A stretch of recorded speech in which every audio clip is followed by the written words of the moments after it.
Que Dieu vous bénisse, que la grâce de Dieu soit votre partage. Dites-moi si vous me recevez très bien. Dites-moi si vous me recevez très bien, si vous entendez très bien le son de ma voix. Nous voulons avancer dans la présence de Dieu. Je vous avais dit que j'ai un invité spécial. Vous connaissez déjà le bishop Samuel Serge, avec qui nous avons déjà partagé un certain nombre des enseignements avec les révolutionnaires, et nous sommes réellement dans la joie de le recevoir encore aujourd'hui, parce que je suis convaincu qu'au travers de lui, le Seigneur va nous parler et va nous révéler un certain nombre de choses. Est-ce que quelqu'un est avec moi ici?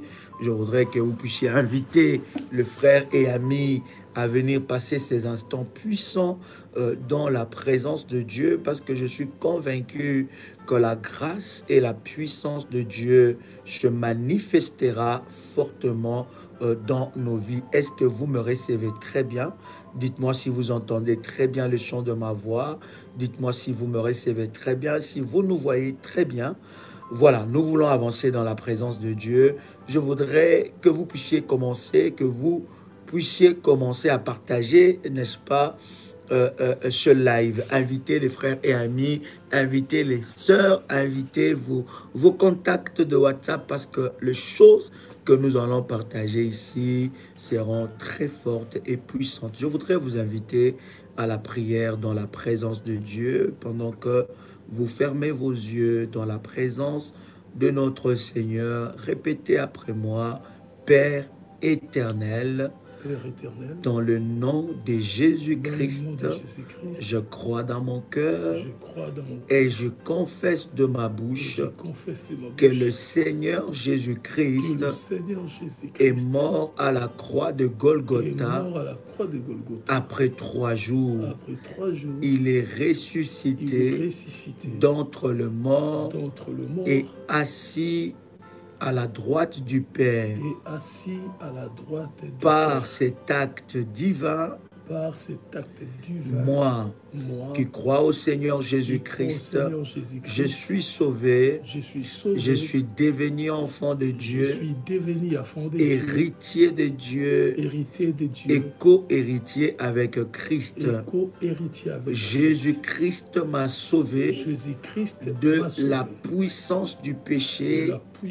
Il m'a délivré de toute forme de malédiction, toute forme de malédiction dans ma vie se transforme en bénédiction au nom de Jésus-Christ.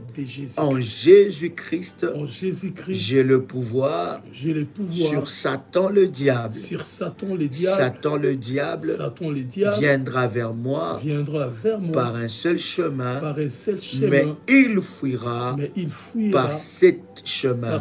Satan le diable me fera la guerre, mais il ne me vaincra jamais. Au nom puissant et précieux de Jésus-Christ.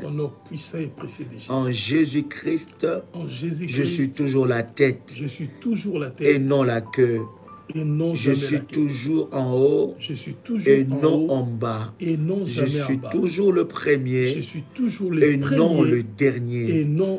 La grâce de Dieu me distingue parmi plusieurs dans ma génération. Au nom puissant et précieux de Jésus-Christ. Amen. Waouh, gloire soit rendue à Dieu. Nous sommes dans la joie de recevoir le bishop Serge. Je voudrais vraiment, cher ami, lui laisser le temps de partager avec nous la pensée que Dieu a mis dans son cœur, parce que j'avais beaucoup de questions à vous poser, cher bishop, et je sais que tout un chacun de nous qui est connecté a des questions. Je voudrais avant tout que vous puissiez appeler quelqu'un qui est malade, parce que au-delà de ce que nous allons partager, nous allons prier pour de malades et pour de cas difficiles et désespérés. Vous avez des frères, vous avez des sœurs qui sont malades, qui sont dans le lit des hôpitaux. vous pouvez les inviter, n'est-ce pas, à venir expérimenter la gloire de Dieu. Quand Dieu met des onctions en même temps, c'est pour que votre vie ne soit plus jamais la même. Quand Dieu rassemble deux hommes de Dieu, c'est parce qu'il veut faire quelque chose de grand et de glorieux dans votre vie et dans la vie de membres de vos familles. Partagez ce lien dans les réseaux sociaux, parmi vos contacts WhatsApp et commencez à liker la vidéo. Que Dieu bénisse ceux-là qui commencent déjà à liker la vidéo. Que la grâce de Dieu et la puissance de Dieu vous localisent de la même façon que vous êtes en train, n'est-ce pas, de liker. Que la puissance de Dieu soit votre partage. Bonjour, bonsoir, Bishop Serge. Bonsoir, mon apôtre. Amen. Nous sommes très heureux, nous les révolutionnaires. C'est pas la première fois. Nous avons déjà eu le temps de partager un certain nombre de choses et surtout, tu nous as énormément bénis. Nous gardons encore le souvenir de ces merveilleux enseignements. Yes. Et nous voulons aujourd'hui recevoir la grâce que Dieu a déposée dans votre vie. Questions et réponses sur les autels. Alléluia. Bishop. Le Seigneur bénisse tous les révolutionnaires. Quand je dis tous les révolutionnaires, je fais allusion aux révolutionnaires de la France, Guadeloupe, Martinique, Togo en Afrique, Burkina Faso. J'ai fait allusion aussi aux révolutionnaires du Canada, les États-Unis d'Amérique, et puis particulièrement aux révolutionnaires du Côte d'Ivoire, qui ont dit tout récemment ici à Kwaba Dadin Momi. Vraiment, ça nous a tellement impressionnés. Nous sommes derrière ces ministères, nous sommes avec l'apôtre et nous croyons à cet appel. Nous croyons aussi énormément à l'ambition que l'apôtre a à faire à cette église du temps de la fin. Particulièrement, j'ai dit que cette mission, c'est apporter la vérité à l'église. Pourquoi? Comme homme de Dieu depuis très longtemps, je sais très bien que nous, comme pasteurs, nous ne disons pas toute la vérité à nos fidèles. Et l'apôtre a cette vision et cette mission de dire des choses clairement et d'apporter toute la vérité au peuple de Dieu. Shalom à vous, famille révolutionnaire. Que le Seigneur vous bénisse abondamment. Les dieux d'apôtres vous soient richement favorables. Shalom. Mais quand vous nous dites, Bishop, questions-réponses sur les autels, j'ai tellement de questions. J'en reçois tellement de questions. Mais Bishop, c'est quoi les autels? Expliquez-nous un peu ces mystères, parce que deux fois, ça devient un peu compliqué. On n'arrive pas à bien saisir c'est quoi réellement. Je voulais vraiment aujourd'hui me mettre à la place de celui ou de celle qui se pose plein de questions. Et non seulement se pose plein de questions, mais il reçoit des enseignements, des paroles, des messages de partout. Et il est un peu dépaysé. Ça devient compliqué, l'histoire de Dieu. Finalement, c'est quoi les autels? Expliquez-nous réellement. Les autels, c'est la raison la plus profonde de la vie. Les autels, c'est la raison la plus profonde de la vie. L'homme a été créé pour être reconnaissant à son Créateur qui est notre Dieu. Vous verrez, rien que vous verrez, donc quand Dieu crée, Dieu n'a pas créé seulement les chrétiens. Dieu n'a pas seulement créé les juifs. Quand je dis l'homme a été créé pour être reconnaissant à l'égard de son Dieu, Dieu a créé le peuple de la terre. La terre a été créée par Dieu. Mais vous allez remarquer, si vous lisez la Bible, si vous lisez vraiment la Bible, vous allez vous rendre compte que les autels, ce n'est pas seulement avec le peuple d'Israël. Les autels, ce n'est pas seulement avec le peuple d'Israël. Seulement avec le peuple d'Israël.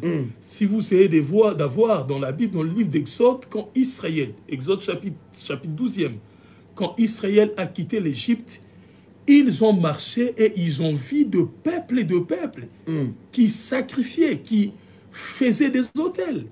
Israël n'est pas le premier de peuple à faire des autels. D'ailleurs, celui qui a initié la messe des autels, ce n'était pas un Israélite, c'est Caïn, qui n'était pas un peuple d'Israël. Donc les autels ont commencé bien avant la rédaction de la Bible. C'est très très important, je dois souligner ces choses. Bishop, souligne bien ça. Je dois très bien souligner ces choses, que les autels ont commencé bien avant la rédaction de la Bible. La rédaction de la Bible est intervenue après 1430 ans, parce que d'Adam à Abraham, c'est 1000 ans. D'Abraham à l'esclavagisme d'Égypte, c'est 430 ans. Or, c'est Moïse qui a écrit le premier 5 livres de la Bible, ce que nous appelons les Pentateuques, le premier 5 livres de la Bible. Donc, le Genèse, l'Exode, la Lévitique, tout le Nombre et le Deutéronome. La personne qui a écrit ces livres, c'est Moïse. Moïse a vécu après 1430 ans. Donc 1400 ans, Moïse a vécu, 1430 ans, ils sont sortis de l'Égypte. Donc l'histoire des autels sont plus anciens que l'existence de la Bible. Pasteur, explique-nous un peu, Bishop, calmement. Est-ce que quelqu'un a saisi? Écoutez, je vous avais dit, si vous êtes un bébé spirituel et que vous ne voulez pas grandir, laissez-nous tranquilles ici. C'est live et pour les révolutionnaires. C'est pour les fils et filles de Dieu qui veulent entrer dans la profondeur avec Dieu. Donc, si vous êtes en train de faire le tourisme, s'il vous plaît, allez ailleurs. Laissez-nous grandir et entrer dans la profondeur avec Dieu. C'est très fort et c'est très puissant. Bishop, c'est que tu es en train de nous dire, parce qu'il faut que quelqu'un soit éclairé. Tu es en train de nous dire que les autels sont plus vieux que la Bible. Mais oui. Bishop, explique quelqu'un. Explique-nous ces choses-là. Le premier rédacteur de la Bible, c'est Moïse. Moïse a vécu après 1400 ans. 1400 ans. Or, déjà les autels, nous les voyons avec Caïn. C'est Caïn qui a initié la messe des autels. Dans le livre de Genèse, vous voyez le chapitre 4e. Caïn a initié la messe des autels. Déjà, si vous lisez réellement la Bible, vous allez vous rendre compte de ceci. Pourquoi Adam et Ève, dans le jardin, n'ont pas posé l'autel? Parce que la vie était très différente pour eux. Ils étaient dans l'abondance, ils étaient dans la richesse. Donc Adam et Ève n'ont pas posé les autels. N'ont pas posé des autels, jamais. Quand ils ont péché, pour leur purification, Dieu a immolé un agneau et ils ont été chassés du jardin. Mais à l'extérieur du jardin, il y avait des promesses qui promettaient la vie très difficile. Il y avait des promesses de Dieu sur les serpents, il y avait des promesses de Dieu sur l'homme, et aussi une promesse de Dieu sur la femme, où on a dit qu'elle accouchera en difficulté, que l'homme, c'est à la force de sa main qu'il aura sa nourriture, et la terre produira des ronces et des épines pour lui.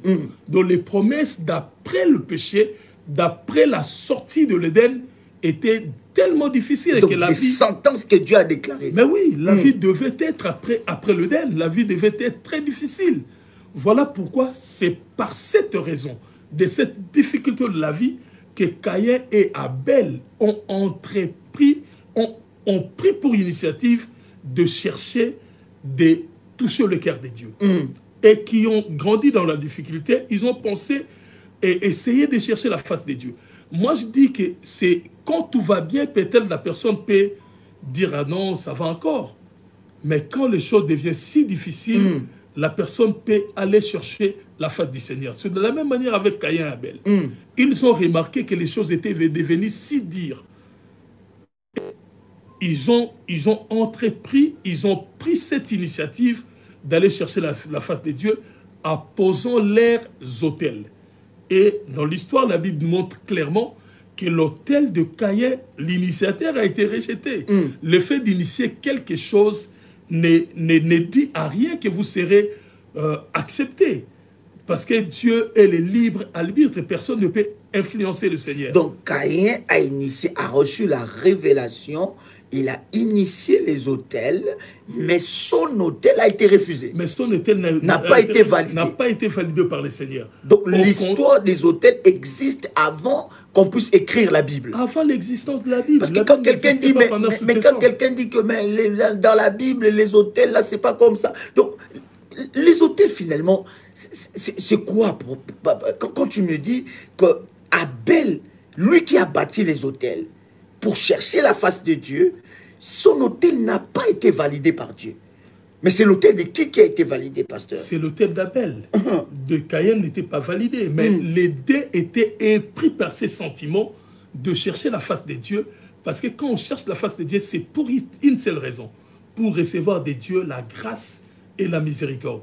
Je pense que dans la vie qu'ils avaient à ce temps-là, avec toutes les promesses qu'ils avaient, des difficultés, ils ont pensé, ces deux-là, ils ont pensé de poser leurs autels pour recevoir de Dieu la grâce et la miséricorde. Et ça tenait pour Caïn, ça tenait pour Abel, et ça n'a pas tenu pour Caïn. Et par cette jalousie, Caïn a commis un meurtre, le premier meurtre de l'histoire du monde. Il a tué son frère Abel, rien que parce que le Seigneur a agréé l'autel de son frère. Tu vois, rien que l'agrément de ton autel peut aussi créer la jalousie. Je vais ici essayer de dire une chose qui est vraiment une vérité. Comme pasteur pendant plusieurs années, je sais que comme pasteur, je n'ai pas le droit de tout dire clairement. Pourquoi? Parce qu'on suppose des fois avoir des gens qui n'ont pas encore grandi et qu'on dit des choses avec cachette, on dit des choses peut-être pour plaire à d'autres types de personnes. Des fois, comme pasteur, on le fait. Mais ici, nous sommes venus pour essayer de révéler toutes les vérités qui entourent les autels. Les autels, bien sûr, existent avant la rédaction de la Bible. Moi, j'ai aussi une question que je vais poser à l'apôtre. Mais si les autels existent avant la rédaction de la Bible, mais c'est par quelle motivation ou par quel sentiment que ces premières personnes ont posé leurs autels? Mais nous sommes là pour ça. Explique-nous ces choses. Parce qu'ils n'ont pas lu ça dans la Bible. Ils n'ont pas lu ça dans la Bible. Caïn et Abel n'ont pas lu la Bible. Caïn et Abel n'avaient pas de Bible. La Bible n'existait pas à leur époque. N'existait pas à leur époque. Mais qu'est-ce qui les a poussés? Que Caïn et Abel ont posé leurs autels. C'était l'inspiration, la révélation qu'ils avaient.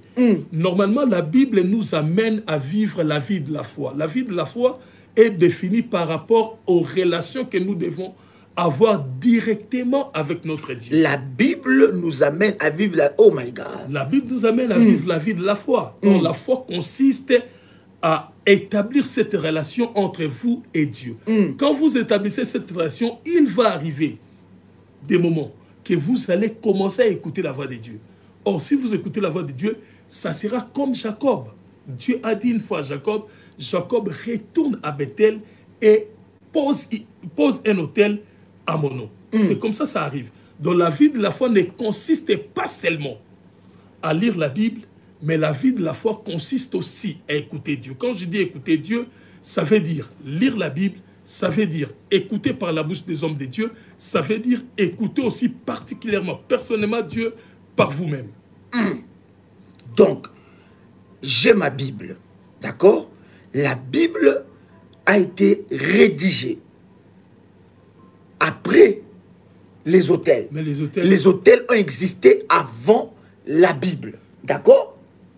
Clairement. Maintenant, et Bishop, je voudrais comprendre, pour quelqu'un qui est en train de me suivre, Caïn a bâti les autels, il n'avait pas de Bible.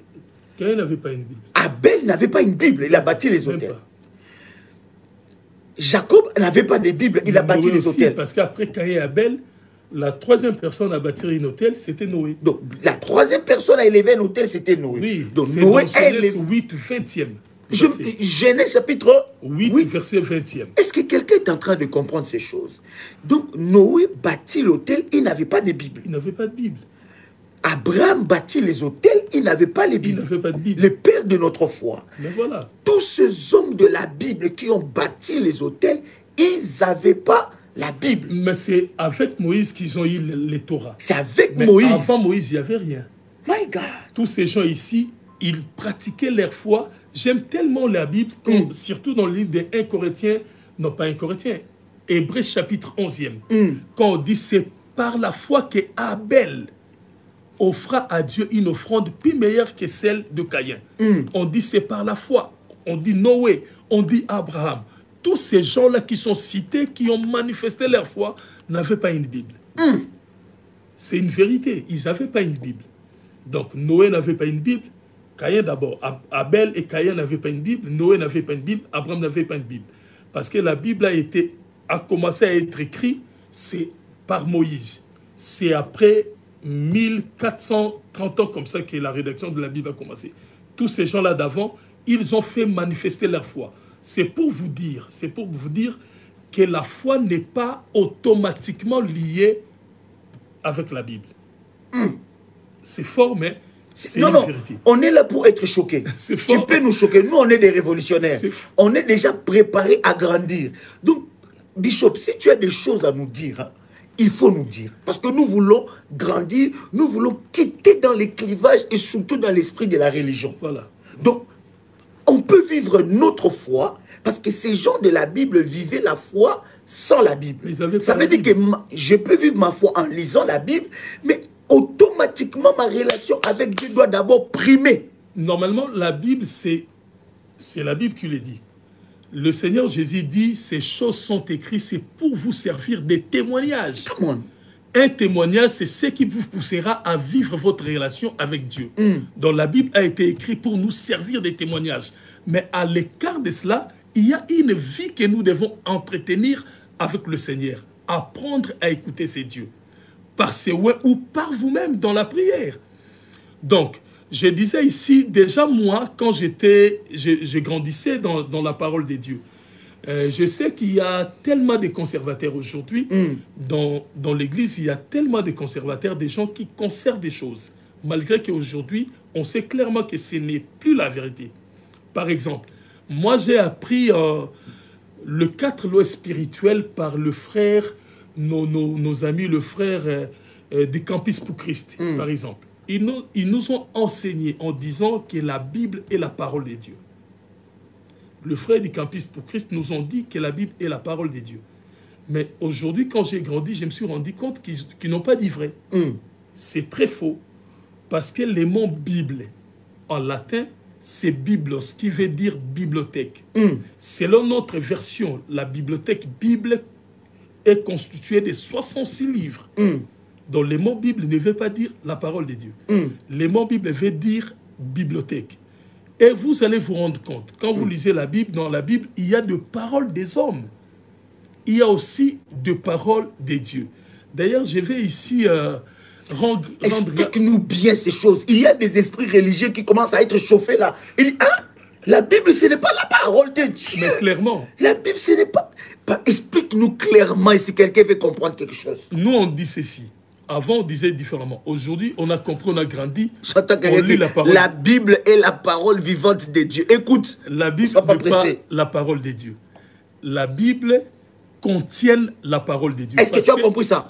La Bible n'est pas la parole de Dieu. La Bible contient la parole de Dieu. Des paroles de Dieu. Est-ce que tu as compris ça? La Bible contient des paroles de Dieu. C'est pourquoi vous allez vous remarquer qu'il Bible veut dire quoi, papa? Bible veut dire bibliothèque. Bible veut dire, dans son étymologie. Ça veut dire bibliothèque, c'est latin, c'est biblos, qui veut dire bibliothèque. Si vous lisez dans le format de notre bibliothèque, il y a 66 livres. Les formats que nous acceptons parce que les catholiques acceptent différemment. Il y a d'autres religions aussi qui acceptent différemment. Selon notre format, on dit d'hétérocanonique. Donc notre format d'hétérocanonique, il y a 66 livres. Maintenant, ces 66 livres ont été inspirés par Dieu. Dans ces paroles qui se retrouvent dans la Bible, il y a le parole de Dieu. Mais dans la Bible, il y a aussi des paroles des hommes. Dans la Bible, il y a aussi des histoires des hommes. Dans la Bible, il y a aussi des paroles des diables. Du diable, par exemple. Quand le diable a parlé avec Caïn, avec Ève, c'est pas la voix de Dieu. C'est que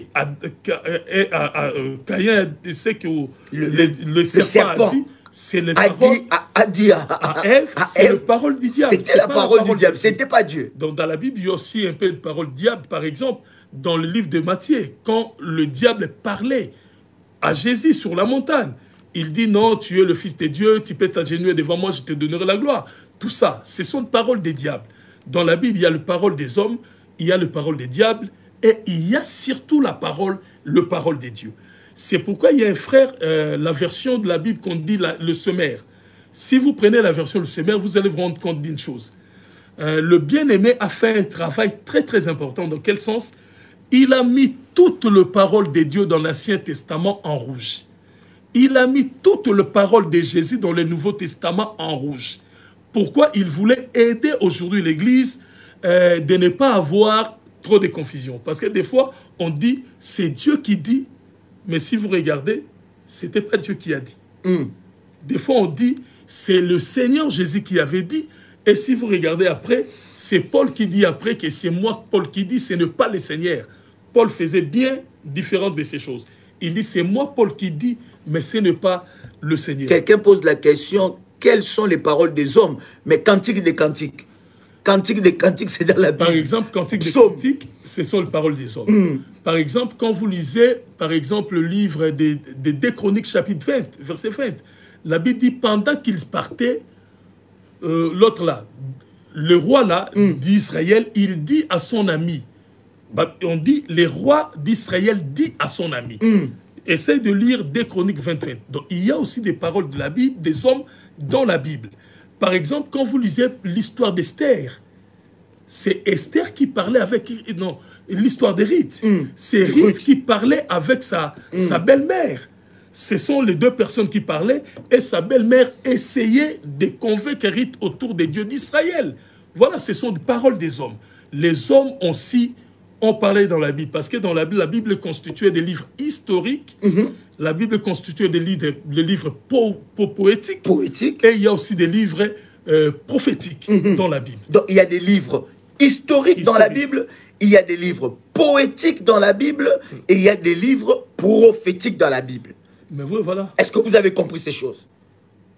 Est-ce que vous avez compris ces choses? Les paroles qui sont inscrites dans la Bible sont des paroles, même des paroles des hommes, sont des paroles inspirées. Et tu nous as dit, Bishop, c'est pour servir des témoignages. Maintenant, vous devez faire cette différence que dans la Bible, il y a des paroles prophétiques. Il y a des livres qui sont hautement prophétiques. Il y a des livres qui sont poétiques. Il y a des livres qui sont aussi prophétique, poétique, historique. Voilà. Donc, est-ce que quelqu'un a déjà compris? Juste, Bishop, tu nous dis des choses très fortes. Je veux qu'on puisse aller calmement. Est-ce que quelqu'un a déjà compris quelque chose là? Il y a au moins plus de 500 personnes qui sont connectées en ce moment. Est-ce que quelqu'un veut qu'on puisse continuer? Maintenant, si on commence, quelqu'un me pose la question, proverbe, c'est quoi? S'il vous plaît, si vous voulez poser toutes ces questions-là, voilà, si vous voulez poser toutes ces questions-là, voilà. Maintenant, si on va aller dans les détails, on va se perdre dans notre thème. C'est important, Bishop, ce que tu as dit, c'est vraiment pour situer les enfants de Dieu. Parce que, même en parlant de la Bible, je suis en train de dire clairement, nous ne sommes pas en train de critiquer la Bible. Jamais. Nous ne sommes pas en train ici de dire que la Bible ne contient pas la parole de Dieu. On n'a pas dit ça. Donc si vous avez entendu ça, c'est que ça, c'est pas nous qui avons dit ça. C'est ce que vous avez compris. Nous vous avons dit, d'ailleurs, les noms Bible n'existent pas dans la Bible. L'expression Bible n'existe pas dans la Bible. C'est un mot d'origine latine. Déjà, la Bible n'a pas été écrite en latin. La Bible n'a pas été écrite en latin. La Bible a été écrite en hébreu et en grec. En grec et en hébreu. Le Nouveau Testament, l'Ancien Testament en hébreu. Voilà. Donc maintenant, en parlant de la Bible, Man of God, il y a plusieurs versions. Tellement. Il y a tellement de versions. Et beaucoup de personnes croient et pensent que, par exemple, Louis II, il était parmi les disciples de Jésus. Non. Il croit que les semeurs... Explique-nous un peu, Bishop, pourquoi toutes ces versions-là? Normalement, s'il y a plusieurs versions aujourd'hui dans la Bible, c'est pour une seule raison. Parce que les gens supposent juste aujourd'hui que les traductions n'ont pas été parfaites. Voilà, c'est pourquoi il y a... D'ailleurs, lui-même, Louis II, aujourd'hui, Louis II est dans 4e traduction. Aujourd'hui, avant, il y avait la version ordinaire. Après, il y a eu version révisée, version révisée et la version que nous avons aujourd'hui. Lui-même a révisé son travail depuis très très longtemps. Voilà pourquoi nous disons ceci. Nous lisons la Bible, mais ce qui fait l'essentiel de la foi, nous devons apprendre à écouter Dieu. Vous pouvez écouter Dieu par la Bible, vous pouvez écouter Dieu par vous-même et vous pouvez écouter Dieu par une autre personne. Ce qui est essentiel, parce que la foi constitue en effet, dans cette fait d'écouter Dieu. Nous devons être constamment en train d'écouter Dieu. La volonté de Dieu, le jour où Dieu a appelé le peuple d'Israël devant Moïse, c'était afin que le peuple apprenne à écouter Dieu. Pourquoi je dis ces choses? Mon apôtre, il y a tellement de choses, il y a tellement de gens qui disent des choses autour de la Bible dont la Bible ne les dit pas clairement. Mais ils prennent des versets de la Bible à tort pour essayer de faire sortir les enfants de Dieu de ce qu'ils ont eux-mêmes écouté de Dieu. C'est qu'eux-mêmes, ils ont écouté de Dieu. C'est qu'eux-mêmes, ils ont écouté de Dieu. Comment? Comme dernièrement, il y a eu quelqu'un qui est passé à la télé, qui a dit des choses sur les hôtels, qui a dit des choses comme ça. Or, le frère lui-même n'a pas assez de maîtrise sur tout ça. Il a essayé de prendre quelques versets de la Bible et ça compliquait beaucoup de gens. Il y a un frère qui m'a appelé, papa, moi le Seigneur m'avait parlé. Après, ça créait de la confusion. La foi consiste à écouter Dieu. Nous pouvons écouter Dieu par la Bible, nous pouvons écouter Dieu par la bouche des séoins et nous pouvons écouter Dieu par nous-mêmes. La foi consiste à écouter Dieu. Donc, dès lors que nous n'écoutons plus Dieu, dès lors que nous ne comprenons plus la volonté de Dieu, nous ne vivons plus la foi. C'est très important que, Bishop, vous nous parlez par rapport à ces différentes versions. Vous nous avez dit déjà que Louis II lui-même a révisé plusieurs fois sa version. Et il y a des versets, par exemple, que Louis II dit, mais quand tu vas regarder dans le Semeur ou bien autre version, tu ne vas pas trouver ça de la même façon. Donc, voilà. Par exemple, si vous prenez le livre de Genèse, chapitre 8e, le verset 26e, il est dit que l'Éternel se souvient de Noé et de tous les animaux qui étaient avec lui dans l'arche. C'est Louis II qui le dit. Mais si vous prenez c'est docteur Louis II, la version de la Bible du docteur Louis II. C'est Louis II qui le dit. Il dit, l'Éternel se souvient de Noé et de tous les animaux qui étaient avec lui dans l'arche. Moi, je trouve beaucoup de fois que ces mots, ces souvenirs ne conviennent pas bien pour Dieu. Parce que Dieu n'oublie pas, il ne peut pas se souvenir. Parce qu'il n'oublie pas. Parce que si on dit que Dieu s'est souvenu, on veut dire que Dieu avait oublié. Or, c'est Noé qui supposait peut-être être oublié. Parce qu'il a fait, la pluie s'est arrêtée pendant 40 jours. Mais Noé s'est passé dans l'arche pendant plus d'une année et 2 mois. Noé pouvait supposer que là, je suis en train d'être oublié par Dieu. Mais si vous lisez maintenant la version Semeur, Semeur ne dit pas que Dieu se souvient de Noé. Semeur dit Dieu n'a pas oublié Noé et tous les animaux qui étaient avec lui dans l'arche. Parce que Noé supposait qu'il était oublié. Or, Dieu n'avait pas oublié Noé. Dieu ne faisait qu'attendre le temps. Quand le temps était arrivé, Dieu les a fait sortir de l'arche. Voilà. C'est très important, Bishop. Vraiment, nous bénissons Dieu. Est-ce que quelqu'un est béni déjà jusque-là? J'aimerais que vous puissiez faire monter des faillas, liker la vidéo, partager le lien à quelqu'un. Est-ce que quelqu'un est béni? Montrez cela par de faillas. C'est très, très, très puissant et très exceptionnel. Maintenant, ma foi, je dois, pour vivre ma foi, je dois écouter d'abord Dieu. Écouter d'abord. Écouter les instructions de Dieu. Dieu parle. Dieu parle. Est-ce que Dieu parle jusqu'à nos jours? Dieu parle. Bishop, d'ailleurs, la Bible dit clairement, la Bible dit Dieu parle, c'est Job qui est en train de dire. Il dit Dieu parle d'une manière et d'une autre et nous ne faisons pas attention. Qu'est-ce qui arrive à des gens qui lisent la Bible mais qui n'écoutent plus Dieu? Ils développent une certaine incrédulité biblique. Incrédulité biblique. Moi, j'ai trouvé des frères. Moi, j'ai trouvé des frères qui sont dans la maladie. Mais ils vont te dire, ils vont te faire sortir un verset biblique pour dire que non, voilà frère, voilà frère. Or, c'est la volonté de Dieu. C'est la volonté de Dieu que je sois dans la maladie d'ailleurs. Job aussi a souffert dans la maladie, après Dieu l'a sauvé.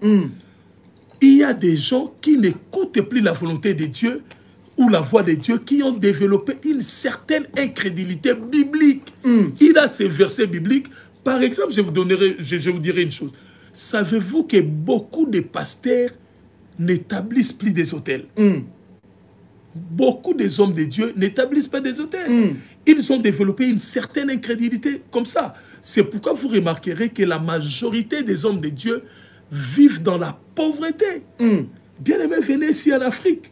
Je vous amènerai dans des églises où, après la prédication, on doit chercher de donner un peu de cacahuètes au pasteur.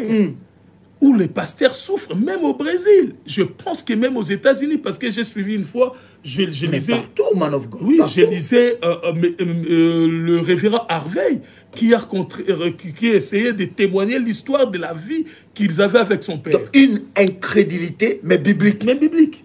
Il s'est appuyé par quelques versets de la Bible. D'ailleurs, dernièrement, j'ai très bien suivi, il y avait un homme de Dieu qui est passé sur les antennes pour dire que non, il n'existe pas des hôtels, le message des hôtels sont fausses. Mais pasteur, Bishop, explique-nous quand même, est-ce que ce n'est pas de l'escroquerie, ces histoires des hôtels? Pourquoi moi je dois bâtir un hôtel? C'est quoi un hôtel finalement? Explique-nous en termes clairs.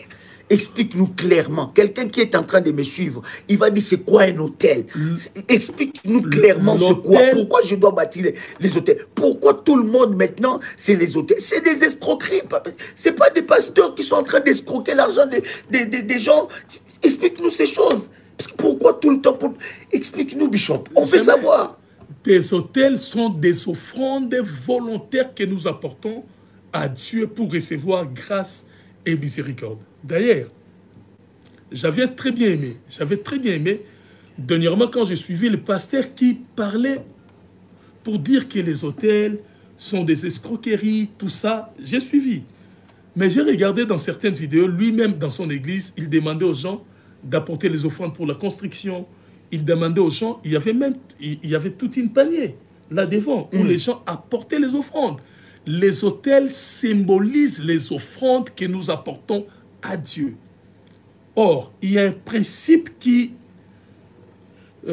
fonde, ou un principe qui bâtit les offrandes. Le Seigneur le dit clairement, celui qui donne paix, moissonnera paix. C'est l'apôtre Paul qui le dit. Et celui qui donne abondamment, moissonnera abondamment. Voilà. Maintenant, c'est quoi un hôtel?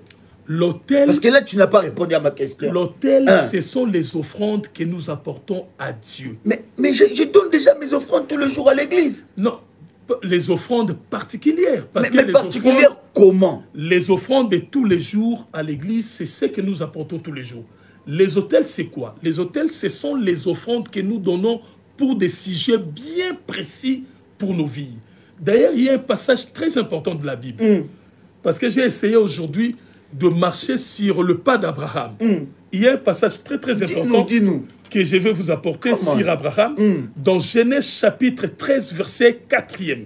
Genèse, quelqu'un a pris la parole, Genèse chapitre 13, le verset 4, n'est-ce pas? Le verset 4e. Je vais lire la parole de Dieu. Aujourd'hui, je ne me mets pas dans la peau de l'apôtre. Aujourd'hui, je suis comme ces internautes, c'est nos amis et de frères qui viennent à peine de se connecter. Alléluia. Ils ne savent pas ce que vous dites. Aujourd'hui, pasteur, permets-moi de vous poser des questions choquantes. Est-ce que je peux? Mais oui. Voilà. Vraiment. Maintenant, on lit Genèse chapitre 13, verset combien? 4e. Verset 4. Au lieu où était l'autel qu'il avait fait précédemment, et là, Abraham invoqua le nom de l'Éternel. Abraham, qui est notre père dans la foi. La Bible dit, au lieu où il avait posé son autel précédemment, Abraham est revenu prier à ce lieu de l'autel. Pourquoi? C'était très significatif pour Abraham. Il se disait, comme j'avais posé mon autel, je peux venir dans ce même endroit pour prier le Seigneur, et le Seigneur se souviendra de moi. Ce qui veut dire, Abraham priait sur base de ses autels. C'est la première des choses que j'ai remarqué avec Abraham. C'était quelqu'un qui priait sur base de ses autels. D'ailleurs, il y a tellement de gens qui disent, mon apôtre, toutefois, moi j'ai rencontré des personnes malades qui me disent, papa, est-ce que le Seigneur peut se souvenir de moi? Quand on fait allusion au souvenir de Dieu, on fait allusion aux œuvres que nous avons faites précédemment. C'est ce qu'Abraham faisait. Quand il y avait des situations difficiles, Abraham retournait au lieu de ses autels pour invoquer le nom de Dieu. Donc, les autels sont des offrandes volontaires que nous donnons à Dieu, mais d'une façon spécifique liée à un besoin. À un besoin. Est-ce que les autels est un lieu où nous allons invoquer Dieu. Mais oui. Est-ce que c'est un lieu de rencontre entre les divins et l'humain? Mais c'est ce qu'Abraham faisait. Les autels amènent quoi de spirituel dans nos vies?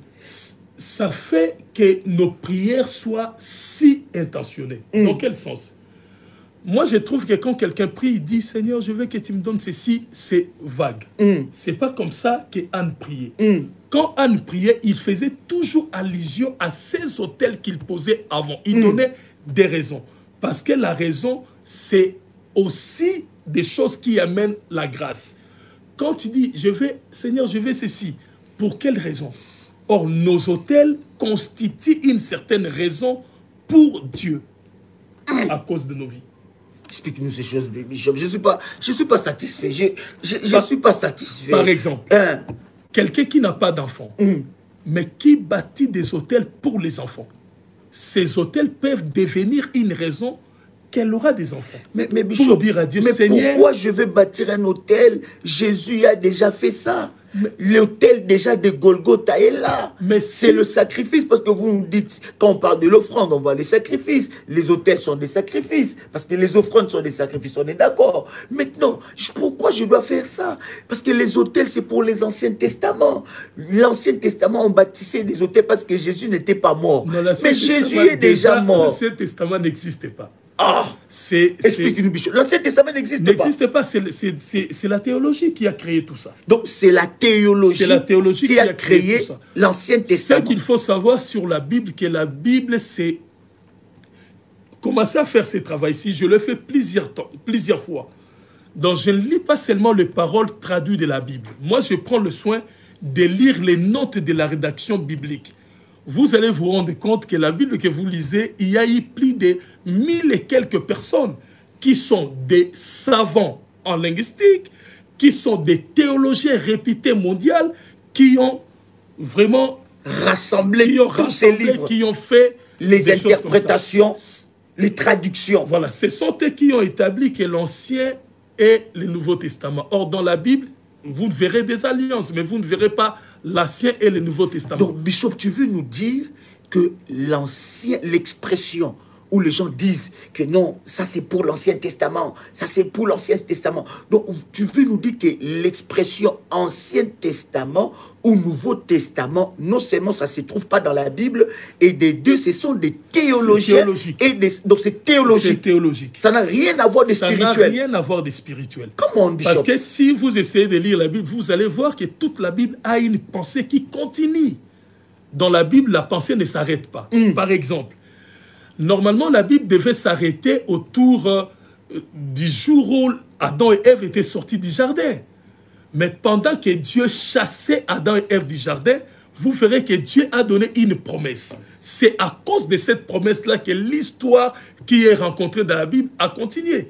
Dieu a dit, Ève, c'est de toi sortira une postérité qui écrasera la tête du serpent. C'est sur base de cette promesse que l'histoire de la Bible a continué. Et puis l'histoire de la Bible a toujours été continuelle. Tu verras, Ésaïe est arrivé, David est arrivé, tous ces gens ont prophétisé, toujours en tenant compte de cette promesse de la postérité de la femme qui devait arriver. Et au temps de la naissance de Jésus, il y a eu Siméon qui a confirmé que Jésus était la postérité promise par la Bible. Donc l'histoire de la Bible est continue. Donc il n'y avait pas eu de rupture. De Malachie à Matthieu, il y a eu un silence parce qu'il n'y a pas eu de prophète majeur. Un grand silence. Un grand silence parce qu'il n'y avait pas eu de prophète majeur. Mais le même pensée continuait. Parce que quand Jean-Baptiste est arrivé, il est arrivé à continuer de dire qu'il est Élie qui devait venir. Or, la promesse d'Élie avait été donnée depuis longtemps. Donc, ça veut dire que déjà, l'histoire de l'Ancien et Nouveau Testament, c'est les théologiens qui ont défini ça. C'est les théologiens. Et ces théologiens ont choisi les livres qui doivent figurer dans la Bible et ils ont rejeté certains livres. Non, ils ont trouvé ces livres non canoniques. Aujourd'hui, nous avons même des débats de phrases. Il y a par exemple les gens du témoin de Jéhovah qui n'acceptent pas d'autres passages de la Bible, qui disent que non, c'est pas ça de la Bible. Voilà pourquoi nous disons nous devons lire la Bible pour vivre notre foi. Nous ne devons pas lire la Bible pour se limiter à la Bible. La Bible constitue un témoignage des gens qui ont vécu la foi. C'est pour nous amener à vivre la foi. La foi consiste à marcher avec Dieu. Mais quelqu'un dit ça m'étonne quand vous dites que l'Ancien Testament n'existe pas. Est-ce que, ma sœur Philomène, vous écoutez ce que nous disons ou vous voulez rester dans l'esprit de la religion? Donnez-moi un seul verset, ma sœur Philomène, où on a écrit Ancien Testament dans la Bible. S'il vous plaît. Je veux que vous nous donnez ces versets-là et nous allons continuer. Parce que quand vous dites, ça m'étonne, quand vous dites que l'Ancien Testament n'existe pas, l'homme de Dieu, le bishop, est en train de nous expliquer clairement. Il explique clairement ce n'est pas biblique. Que ce n'est pas biblique. L'Ancien Testament n'est pas dans la Bible. Derrière le mot... Ça n'existe pas. Si vous voulez trouver là où il est écrit Ancien Testament, c'est après, derrière le page de Malachie. Tu verras, il est écrit Ancien Testament.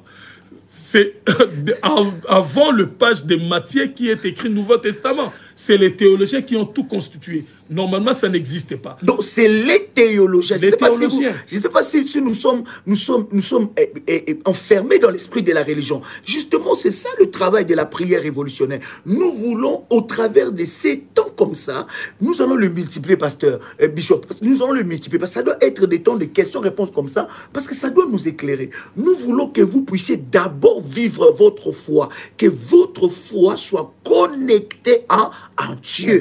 Vous comprenez? Que votre foi, que votre relation soit d'abord connectée à Dieu, parce que les anciens de la Bible n'avaient pas de Bible. Je ne sais pas si vous comprenez.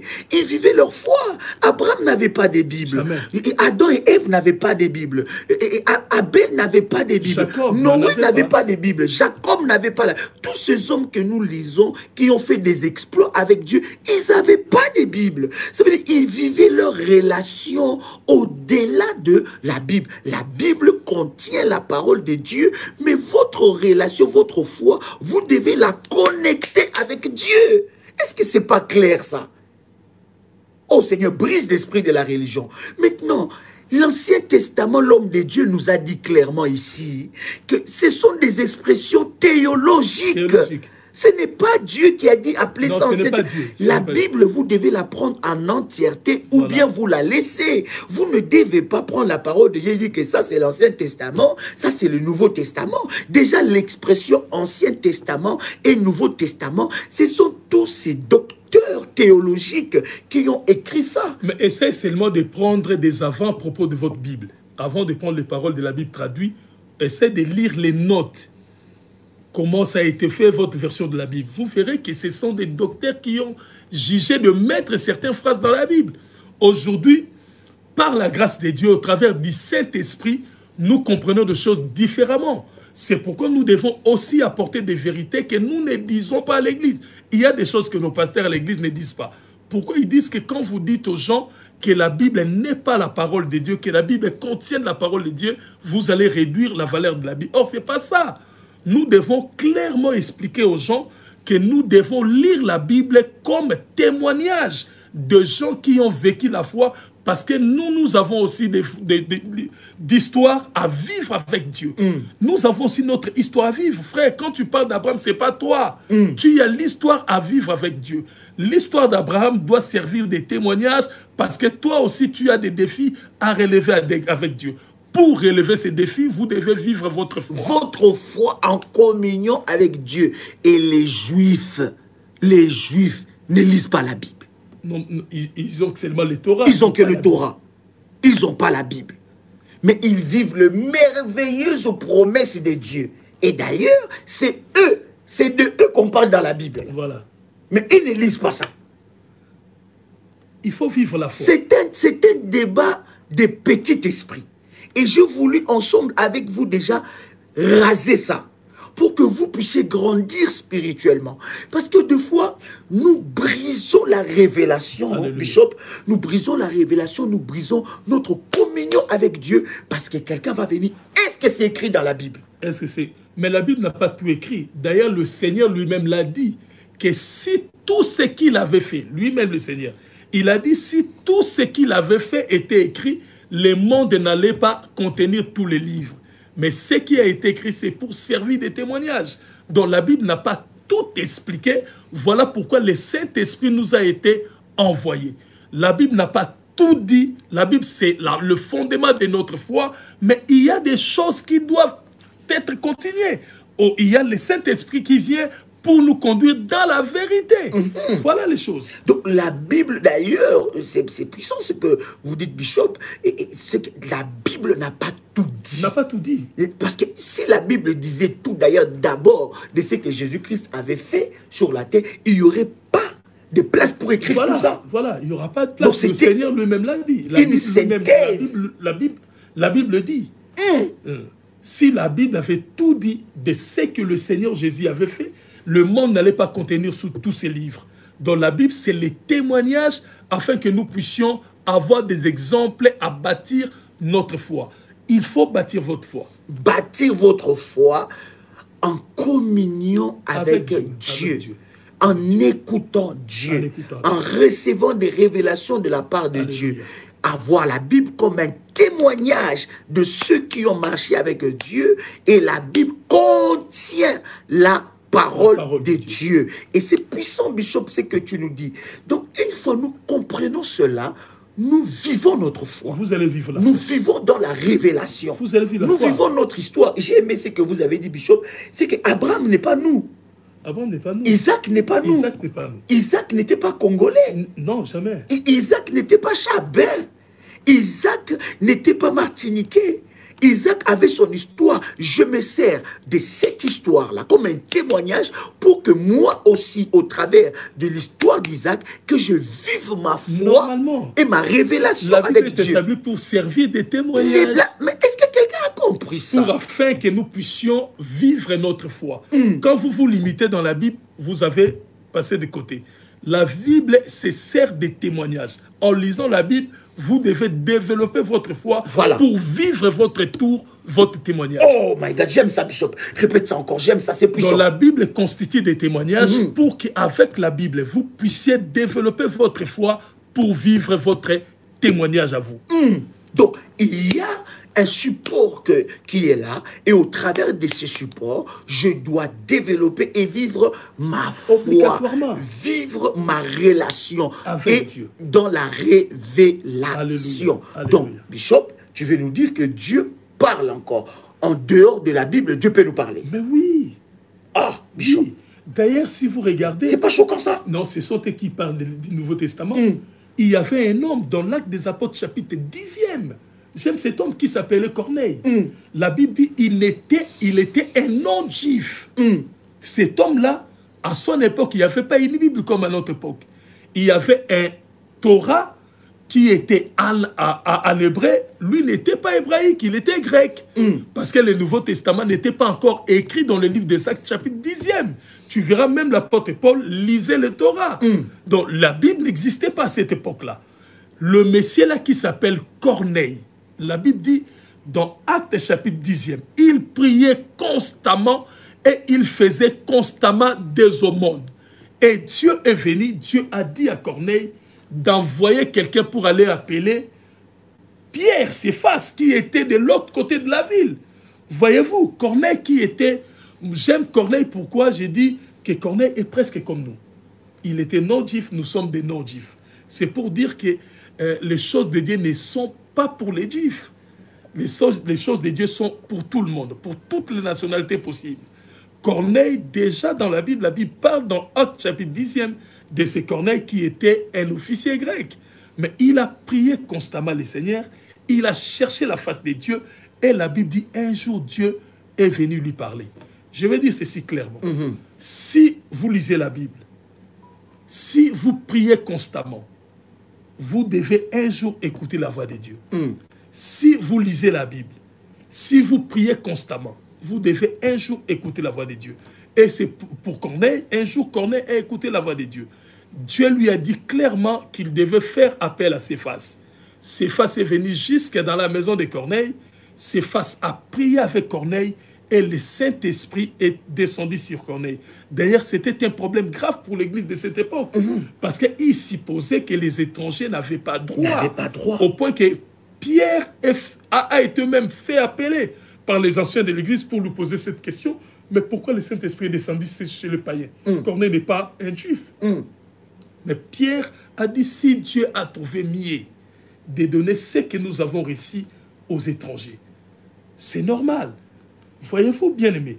Donc, normalement, nous devons prier, nous devons gêner, nous devons tout faire, mais nous devons aussi apprendre à écouter Dieu pour nous-mêmes. C'est très puissant parce que le problème, c'est que quelqu'un peut poser cette question, Bishop, en disant, avec toutes ces versions de la Bible, des fois, ça sème de la confusion. Je suis confus. Je ne sais pas qu'est-ce que je dois faire. Quelle est la version la meilleure pour lire la Bible? Parce que finalement, nous autres, quand nous avons accepté Jésus, c'était Dr Louis Ségon, ces théologiens, qui nous avait envoyé des Bibles. On avait des Bibles gratuites, et tout en sachant que Louis Ségon a nourri énormément. Non seulement il a touché l'Afrique, il a touché l'Europe, il a touché les Antilles. Louis Ségon, c'est vraiment pour nous qui avons reçu Jésus il y a longtemps, même pour aujourd'hui, nous croyons que Louis Ségon, c'est la meilleure version de la Bible. Et pourtant, quand nous lisons français courant, nous voyons qu'il y a des choses qui sont pas ce que Louis Ségon n'a pas dit. Français courant l'explique encore mieux. Mais quand nous lisons ses mères, c'est encore pire. Louis Ségon, c'est la version la plus populaire. Populaire. Mais c'est pas le meilleur. Si vous essayez rien que de comparer Louis Ségon avec ses mères, moi je trouve ses mères, il est beaucoup plus proche de version la version originale. Que Louis Ségon. Mais non, parce que ses mères, c'est aussi récent. Bishop, voilà. Avec tout ça là, qu'est-ce que je dois faire? Je dois vraiment faire ce que tu as dit? Ou bien, qu'est-ce que je dois faire? Dois-je... Voilà, explique-nous, Bishop. La Bible sert de témoignage, mais nous devons vivre notre foi. Dieu existe. Nous prions un Dieu de vie. Dieu est là. Quand vous priez, il vous écoute. Il peut vous répondre. La Bible constitue des témoignages pour que vous puissiez vous rendre compte qu'avant vous, il y a eu des gens qui ont proféré la même foi que vous. Il y a eu des gens qui ont marché. J'aime d'ailleurs la manière dont Hébreu le parle. Comment? Hébreu chapitre 11, on dit « Or la foi est une ferme assurance des choses qu'on espère et une conviction des choses qu'on ne voit pas. Il est dit « Pour l'avoir possédé », dans le verset 2, j'aime tellement. Il est dit « Pour l'avoir possédé, les anciens ont obtenu un témoignage favorable. » Non, ils ont écrit, Bishop, là tu n'as pas bien dit. Là, tu n'as pas bien dit, Bishop. Moi, j'ai la version. Non, j'ai la bonne version de Louis Ségon. Je vais te lire ça, Bishop.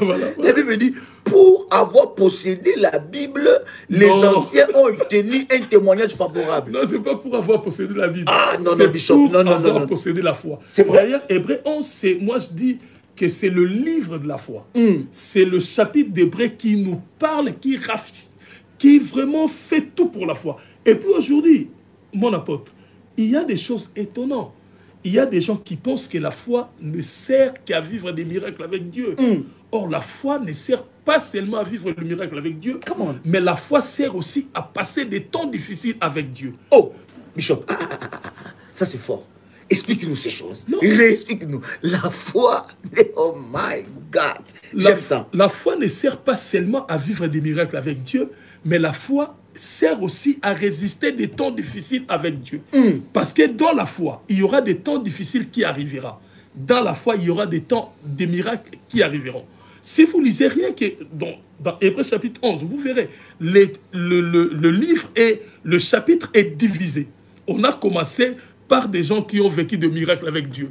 Mais Hébreu finit par des gens qui ont vécu des temps difficiles avec Dieu. On dit par la foi, d'autres personnes ont été sciées. Ils ont été mis à mort. Ils ont vécu des temps difficiles. Ils sont passés par les tranchants de l'épée. Donc la foi nous aide à vivre des miracles avec Dieu. Mais la foi aussi, ça nous soutient dans des temps difficiles, à passer des temps durs, des temps difficiles avec Dieu.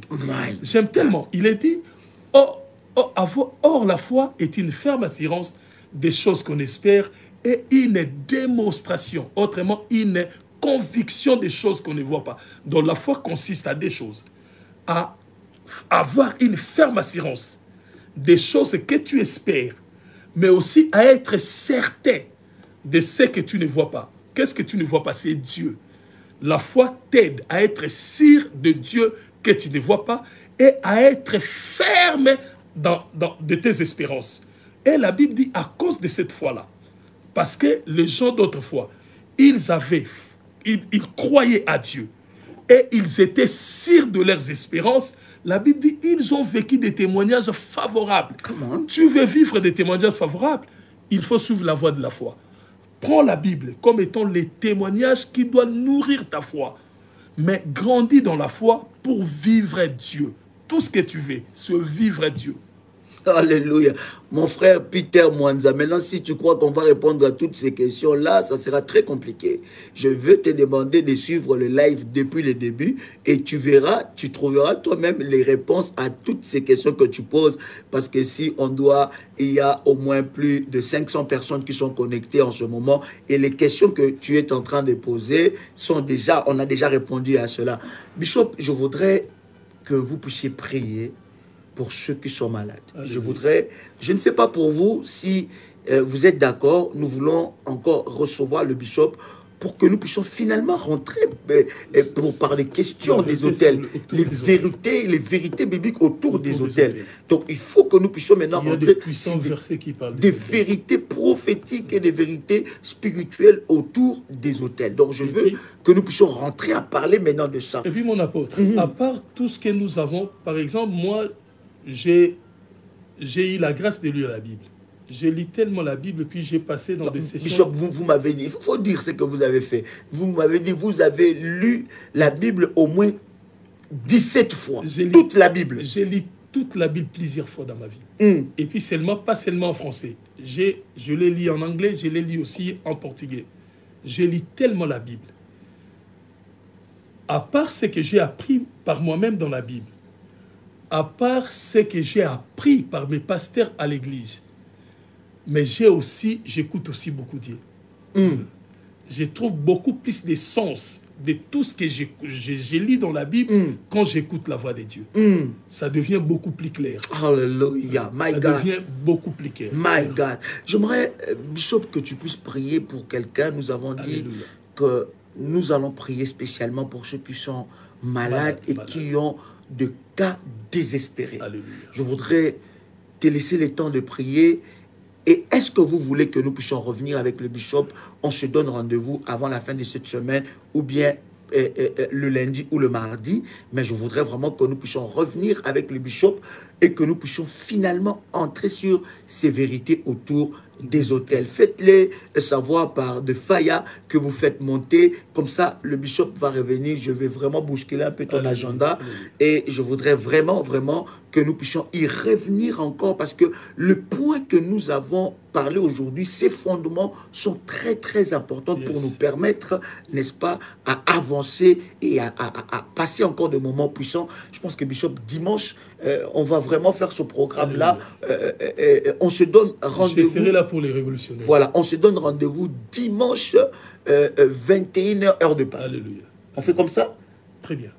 Je sais que le matin, c'est un peu compliqué avec toutes les réunions que tu as, mais on va dire dimanche 21h, heure de Paris. Retenez bien ce programme, ça sera un programme spécial dimanche 21h, heure de Paris. Nous allons parler du le deuxième point, les vérités autour des hôtels. C'est très important que nous puissions être, n'est-ce pas, aiguisés au travers de la parole de Dieu. Je vais laisser le bishop prier pour vous. Vous avez des cas, vous avez des situations, vous avez besoin de voir la main de Dieu, vous avez des cas difficiles dans votre vie, vous êtes malade.